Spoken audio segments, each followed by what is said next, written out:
Let's make colorful jelly soap at home using just a few simple ingredients.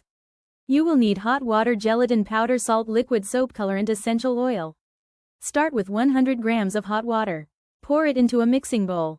Add 10 grams of unflavored gelatin powder to the water, and let it bloom for a few minutes. This helps create that perfect jelly texture. Next, add half a teaspoon of fine salt. It helps to firm up the soap.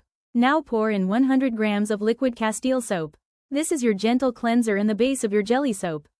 Time to add some fun. Use a few drops of liquid colorant. You can go with one color or mix several to make a rainbow effect.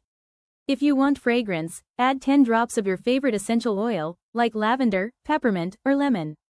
Give it all a good stir until the mixture is smooth and fully combined. Pour the liquid into silicone molds. Use fun shapes like stars, hearts, or bears to make it exciting for kids. Refrigerate the molds for 2 to 3 hours, or until the soap is fully set. Once firm, pop them out, and your squishy, colorful jelly soaps are ready to use or gift. Like, follow, or subscribe for more DIY crafts and creative tutorials.